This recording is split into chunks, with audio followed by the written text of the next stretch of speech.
trust that make us so confident. Kana bang pagsalig ba nga naghimo o naghatag pa nato grabe bang kumpiyansa mga igsoon.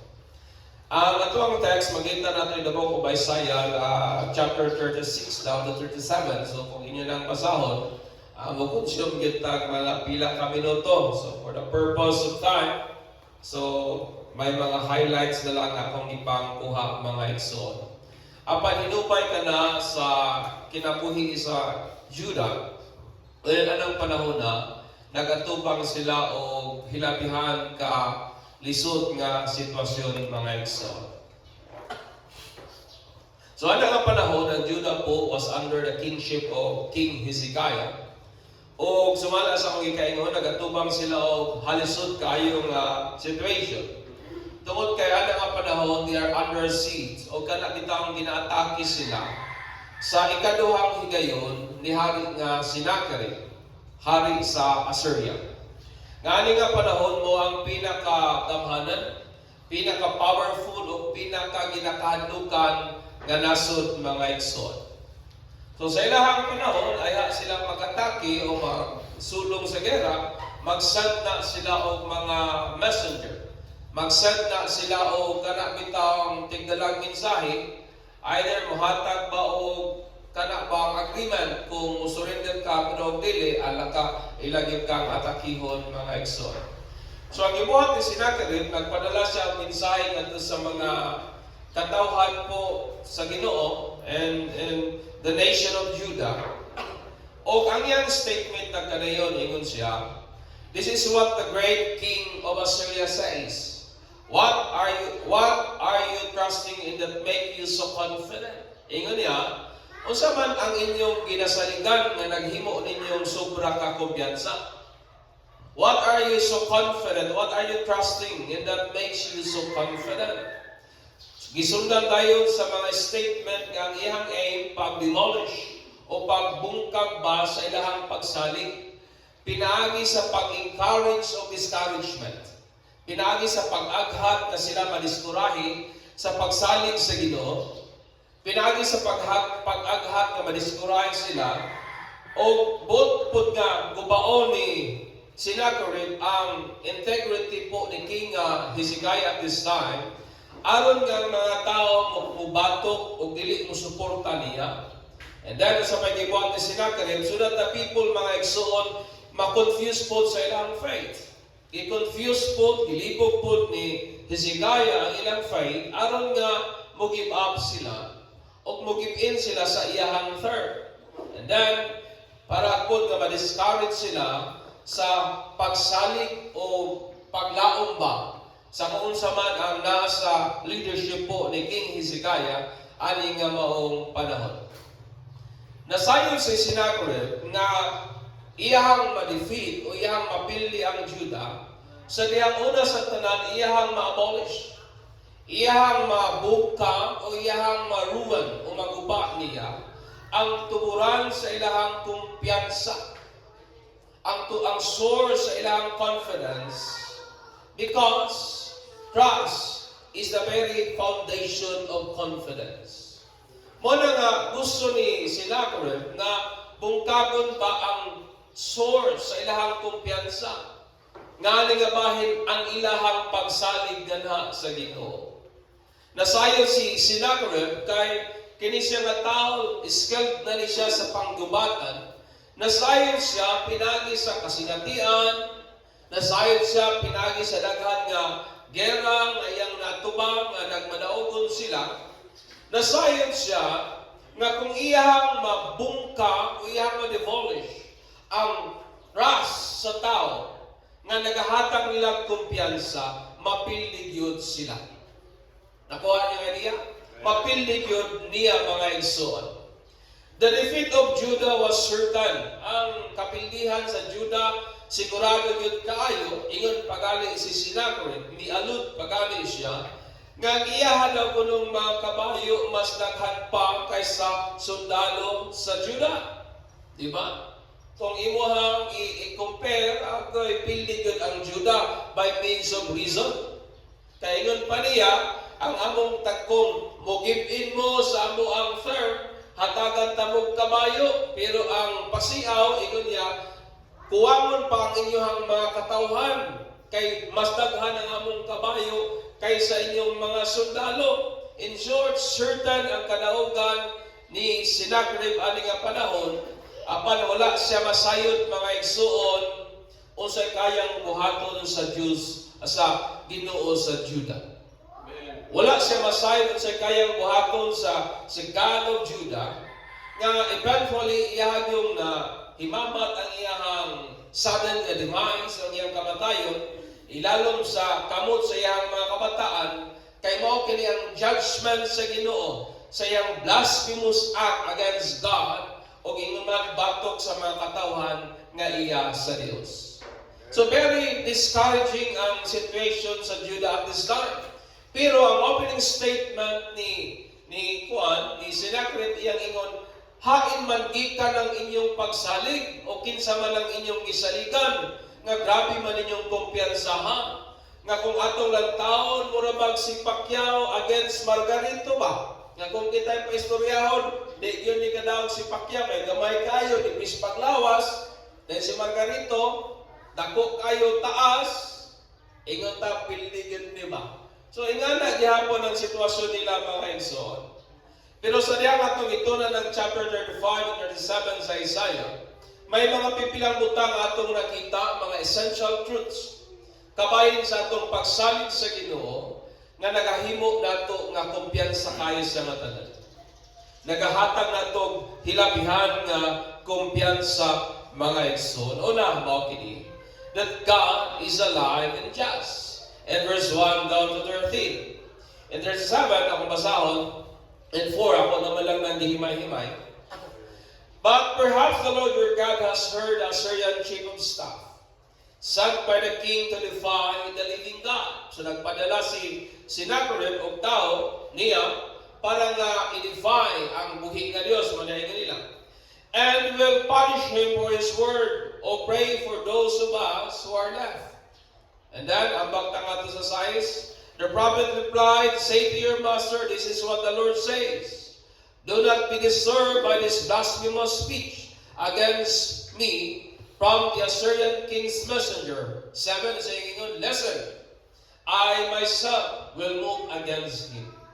Ingon ni Hezekiah, Lord, tanawa rin tawano, grabing pangdaot sa imo, grabing panghimaraot sa imong pangalan, but what God said, ayaw ka kurap, ayaw ka taranta, kaya nga na Ginoo, ako mismo maglihok batok anang tawhana. I myself will move against him, mga igsoon. Makabasa tao daghan nga mga pasay sa Bible mentioning that God is alive. Amen. Daghan tag mabasa nga mga pasay sa Bible nga nagingon nga ang Dios nato buhi o dili nato na kayang ibuwag sa pagtuo sa tinuod nga Dios. Believing one true God is believing a living God, mga igsoon. He is not only alive, dili lang siya buhi, apan Dios pud siya nga matarong. Dios siya nga manggiangayon. He is just God. That is, siyang Dios nga matarong, fair sa iyang pag-treat sa tanan ng mga creature. Nga din, manggiangayon niyang ipunish katong mga taong nag-violate sa iyang mga pulong. Tungod kay ang Dios nato buhi because God is alive. Kaya niyang paminawon, nakita niya o nadunggan niya ang blasphemous act ni King Sennacherib. Because God is alive. Nakita niya, nadungog niya ang mga pagyaga-yaga ni King Sennacherib. O tungod kay ang Diyos just. Because God is just. Matarong siya. That's why He justly punished King Sennacherib for his arrogance and blasphemy. Manang gisilutan sa Ginoo si Sennacherib sa iyang pagka-arrogante o sa iyang pagkahambugero o ingon man sa iyang blasphemy, mga igsoon. Understanding, sa diyang ang batanon ni David, when young David faced the bully and fought Goliath, kaya ang bully sa una ramaning panahon, every morning si Goliath, mang bully sa soldiers sa Ginoo, kamo mga talawan, di ba? every morning maglanog-lanog ang tingog ni Goliath, pangbuli sa mga soldier ni Saul at this time. Pero ang batanon nga David, mga igsoon, yang giatubang kaning bully o ikahadlukan nga si Goliath, nga gidiscourage pagali siya sa iyahang mga igsoon, maski ni King Saul, because he was too skinny. Gamay kay si David. Niwang pa mga igsoon, batanon pa gyud o walay kasinatian sa military nga panggubatan. Why kasinatian si David? But David insisted, mga igsoon, sa pag-atubang kang Goliath, as he reasoned. Kabala mo sa reason ni David? O ba sa lingon nga tungod kay niwang ko, tungod kay mayo ko maggamit sa string? No. Dili na mo reason ni David. He reasoned, insisting ay ang atubangon si Goliath, o mga kiniyang reason yung ingon, that God is alive. Amen. Ingon ni David, ang akong Ginoo iya gali kong giluwas gikan sa bakba sa layon o sa uso, kaya po ko niyang luwason gikan aning pisok na Goliath. Mo na ingon ni Juan, mo na ingon ni David. He reasoned on facing the giant. Ingon niya, my God is alive. Amen. Ang akong Ginoo sa diyang si Daniel po was sentenced to death. Nasayod ta nga si Daniel, gitambog sa langob ng mga leon for breaking the law of King Darius, nga nag-prohibit sa kung kinsa man nga mo-pray. Sulod sa 30 kadlaw, gawas lamang niya.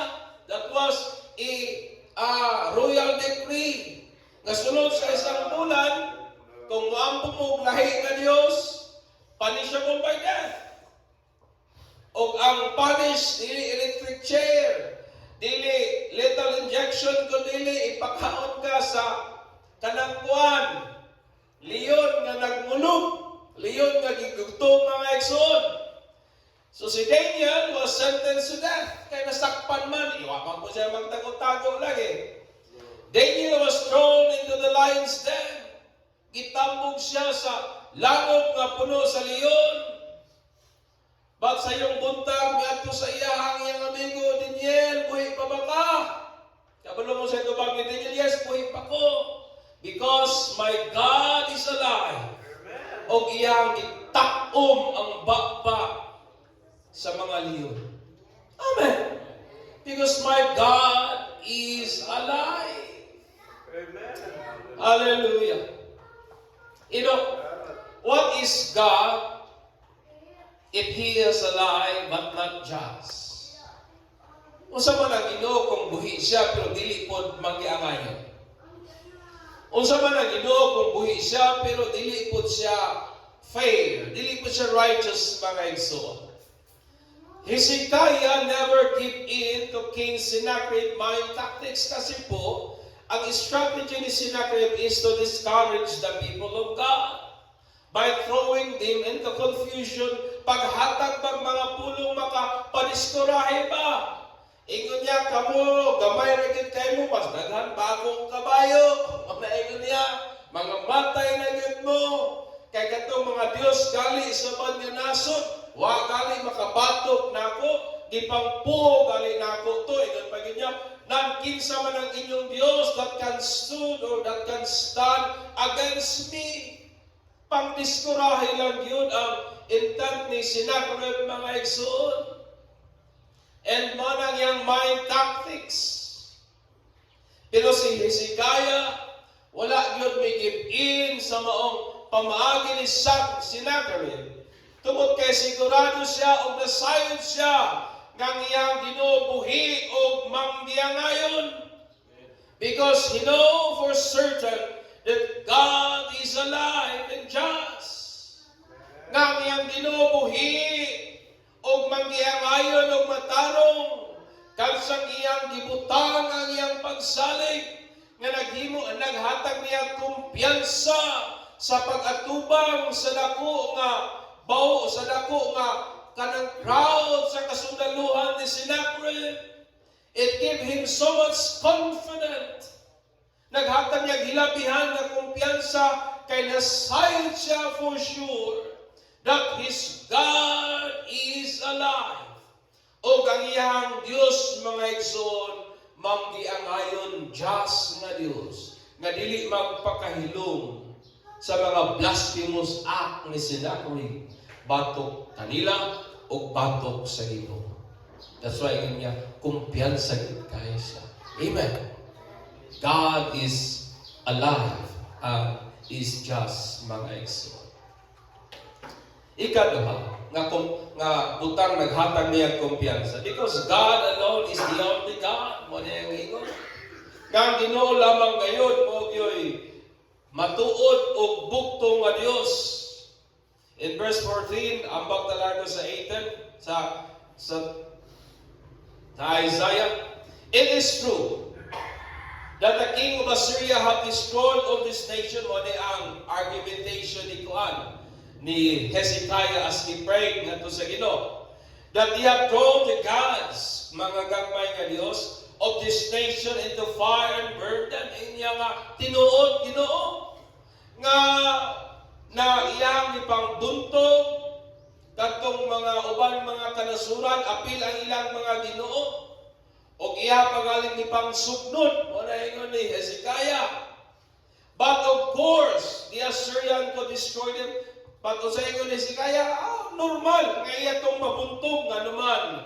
They were not God at all. Dili man sila mga tinuod nga Dios. Only idols of wood and stone shaped by human hands. Amen. Ingon pa ni Hezekiah na dito sila ni kuan Ginoo kay di man to mga tinuod nga Dios.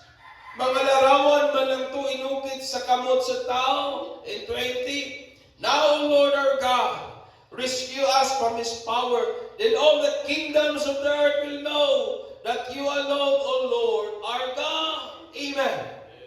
Diya ka, luwas sa miyani nga kahimtang Ginoo aron masayran sa mga tao nga ikaw lamang gidi ay ang Dios ug wa na gilain pa. Hallelujah. In Isaiah 46:9 down to 11 in the Bible, remember the things I have done in the past, for I alone am God. I am God and there is none like me. Amen. Sa nga wa naging susamang Dios sama nako o ako lamang yun ang Dios. Only I can tell you the future before it even happens. Everything I plan will come to pass. For I do whatever I wish. I will call a sweet bird of prey from the east, a leader from a distant land to come and do my bidding. I have said what I would do, and I will do it, mga igsoon. Amen. Mo nang atuang Ginoo, wa gisama kaniya ug siya lamang gyud ang matuod nga Dios, mga igsoon. May grabing hulaw ba nga niabot sa Samaria. Sulod na sa tulo ka tuig, tungod kay ani nga panahon, it was the God who sees the rain to fall. Ang Ginoo mo'y nagpaundang nga dili mag-ulan. Gi-shut down ni Lord ang kalangitan aron dili magbuog ulan. So karon ang Ginoo iyang gisugo si Elijah nga iyabang himamaton si King Ahab because he is going to send rain. Iya nga magpadala na kog ulan pero adtuwa sa si Ahab. So sa gibuhat ni Elijah, iyang gi-challenge si King Ahab together sa iyang 450 ka mga prophets of Baal and then 400 ka prophets of Asherah. And then, para maghimo silang sacrificial altar at Mount Carmel, kabalunta sa istoryani, they will then pray, and the God who answers by fire is the God. So, gi-challenge sila ni Elijah. Adto sila sa Carmel, maghimo sila og sacrificial altar, o magampo sila, kinsa ang Diyos mutubag, pinagi sa kalayo, mao gyud ang tinuod nga Dios. Ingon din niya in 24 sa katong Sa 1 Kings 8:10, then you call on the name of the Lord your God, and I will call on the name of the Lord, and the God who answered by fire, He is God. And all the people answered and said, that is a good idea. Siya, maayo na nga huna-huna ba? You know, God did not only answer by fire from heaven. Wa lang baya mitubag ang Ginoo kalayo gikan sa langit. He consumed the altar built by Elijah.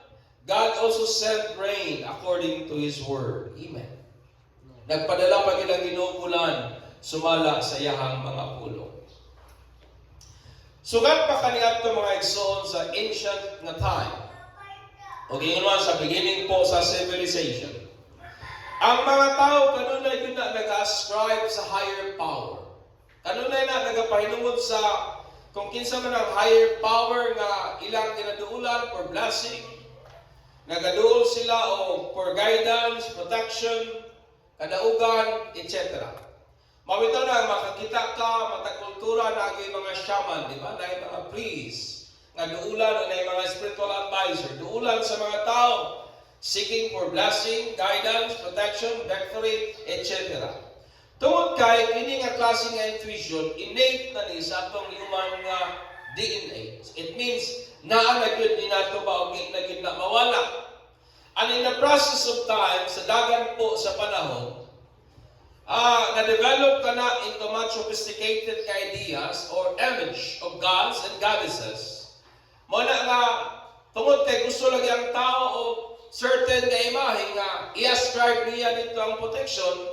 So muna nga ang mga tao along the process of time, nakahimo og mga imahe, mga ideas, mga larawan, aron dito nila i-address ang ilahang hilabihan nga tinuha ba to a higher power.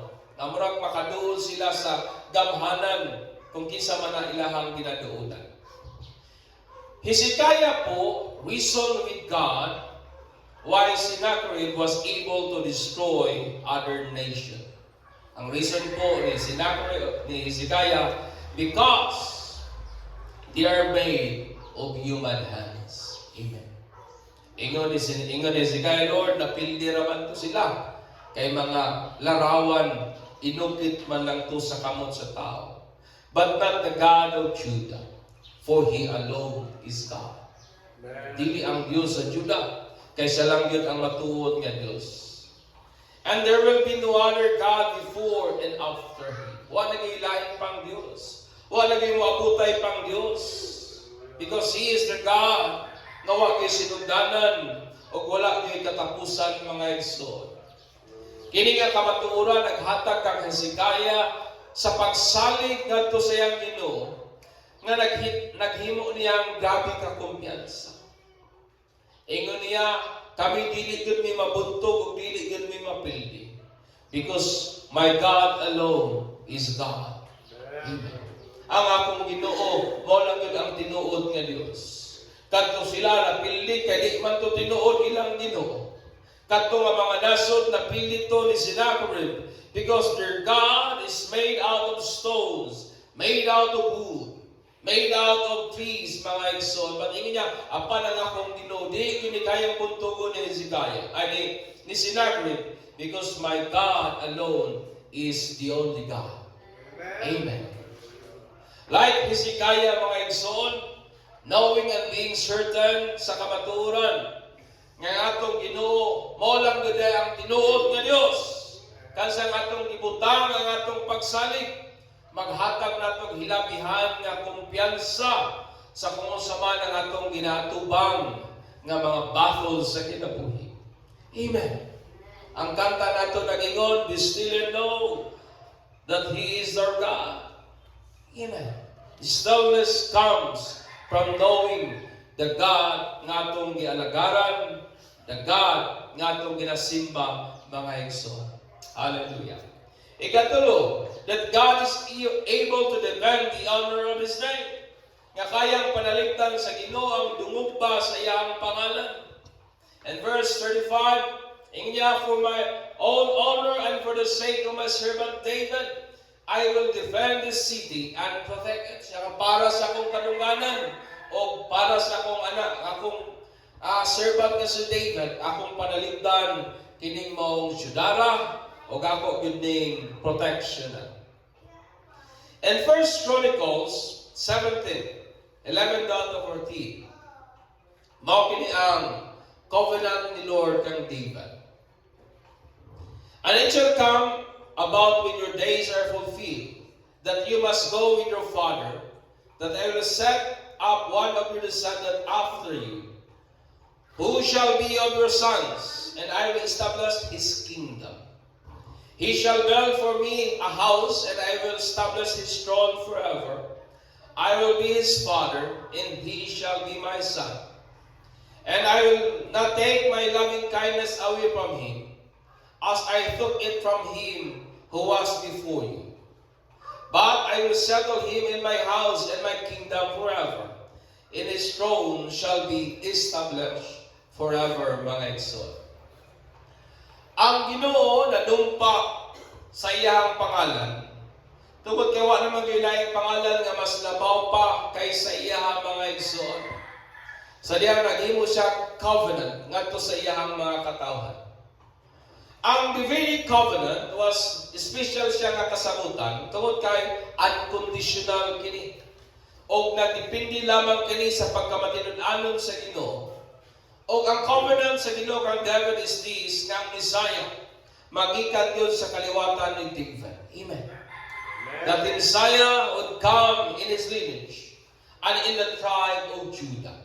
Og diha gyud gikan sa kaliwatan ni Judah. Gusto na ako makita niyang picture.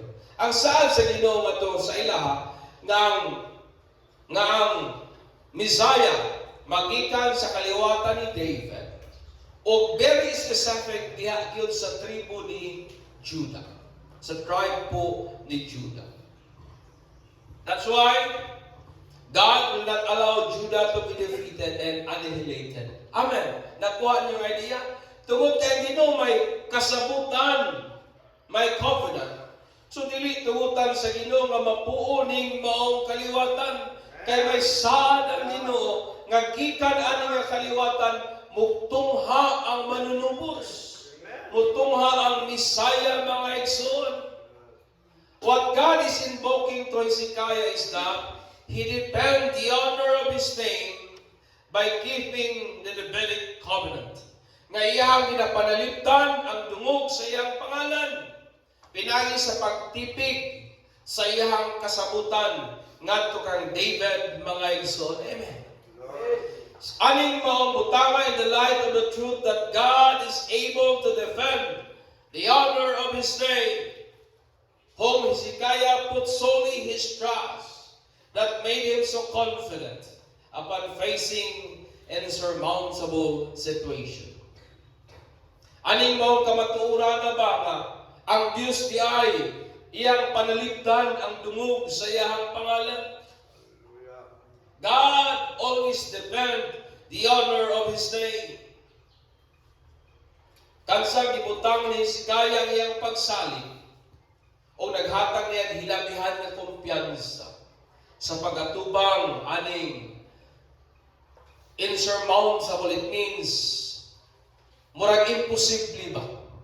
Murag imposibleng madaog ka sitwasyon. Amen. Because he believed that God is able to defend the honor of his name. Amen. Pagpapalagay ni Lord na ikaw pa, that God is able to keep his word into fruition. Amen. Nga kaya sa Ginoo ba nga ang iyang mga pulong magbungag yun, mahitabo yun. In Isaiah 36, so chapter 37, yung tanan akong gisgutan.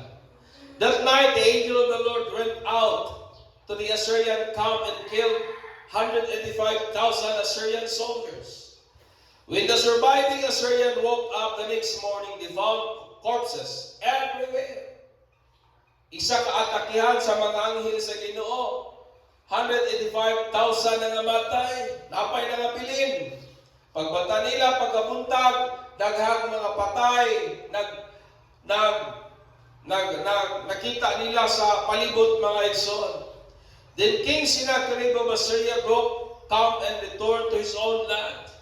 He went home to his capital of Nineveh and stayed atong Napita. One day, while he was worshiping in the temple of his god Nesroch, his son Adrammelech and Sharezer killed him with their sword. Gipatay na siya sa iyang kaugalingong anak. He then escaped to the land of Ararat, and another son, Esarhaddon, became the next king of Assyria. One day, while he was worshiping in the temple of his god Nesroch, his son killed him with a sword, then escaped to the land of Ararat, and another son, Israel, became the next king of Assyria. Nabalik na dahil na ako. O mo ni ang judgment ni Lord according to His word. Ano yung Ginoo? Ay mo kabala ka, ako rin bahala ang tawana. Amen.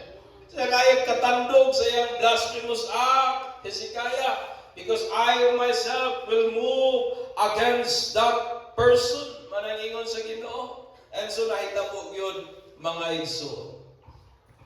Si Hezekiah nakadawat og mensahe gikan kang Isaiah about what God are going to do against Sennacherib.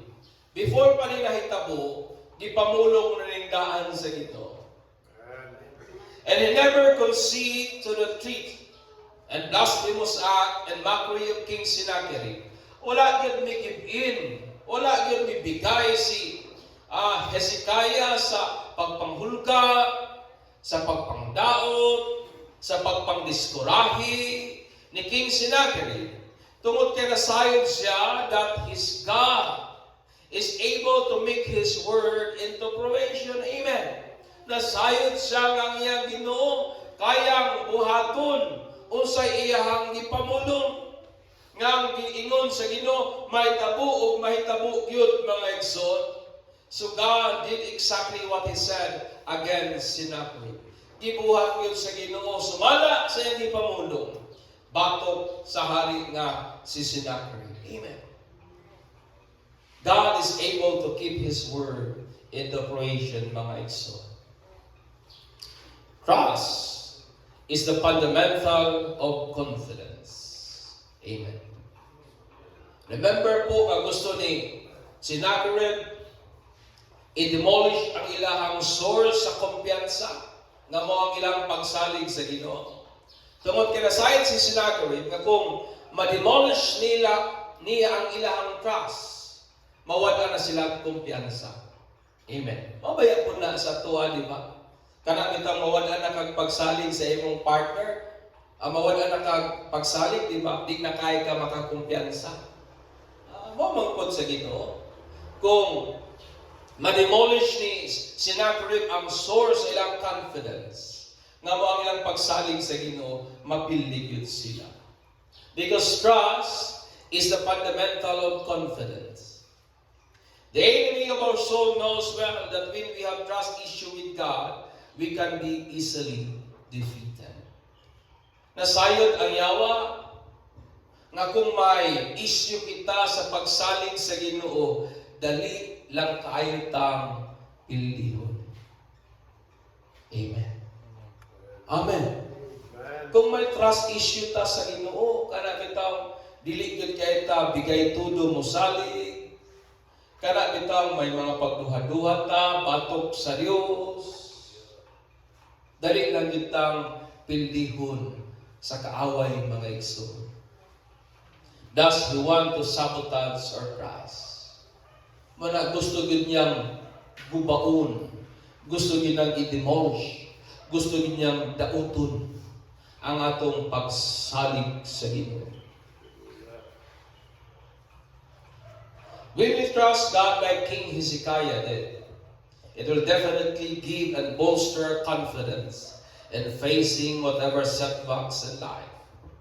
Nga kung musalig ta sa Ginoo, sama sa pagsalig po ni Hezekiah, maghatag ni nato o tumang kumpiyansa pa, mo bolster, mo push, mo ignite, mo propel sa atong kumpiyansa sa pagatubang sa kung unsa man ang mga hagit, kalisdanan o trial sa kinabuhi ngadtong ginatubang mga igsoon. Amen. Amen. Amen. Di ba kung na mga pagtayog sa kinabuhi, ang numero ng atake atong pagsalig sa Ginoo? O na atong medyo affected ang atong pagsalig sa Ginoo usay kawadan ba yatag kumpiyansa pagatubang sa mga battle sa kinabuhi. Amen. Pero sa pikas nga bahin, makasalig yun ta sa Ginoo mga igsoon. Nga naman, tungod kay buhi yun siya nga Diyos. We can trust God because He is alive and just. Huwag ka pakahilom ang Ginoo sa atong sitwasyon igsoon. Inanong tapat, huwag ka pakahilom ang Ginoo. Na ba? He is just. He is fair. He is righteous, mga igsoon. Magasalig kita sa Ginoo because He alone is the only God. Huwag ay laing Diyos, siya lamang ngayon. Magasalig ta sa Ginoo tungod kay able niyang panalipdan ang dungog sa iyang pangalan. He swear on His day nga iya kang i-bless, panalipdan, tabangan. He swear on His day nga dili ta niya pasagdan ng biyaan. Hallelujah. He is able to defend the honor of His name. Makasalig kita sa Ginoo because He is able to keep His word into fruition, my friend. Magbungag yun ang mga pulong sa Ginoo. Muna nga makasalig o makasalig kita sa Diyos. O kana nga pagsalig nato sa Ginoo, nakagadayang sa atong kumpiyansa ba? Sa atong hilapihan nga kumpiyansa. Sama sa gingon ni sinagrid ngadto kang Hezekiah, doy, akin sa maimong nisaligan nga aska man yun imong kumpiyansaha. Mura na magpudaw ka batok namo. Pero wala kabalo si sinagrid.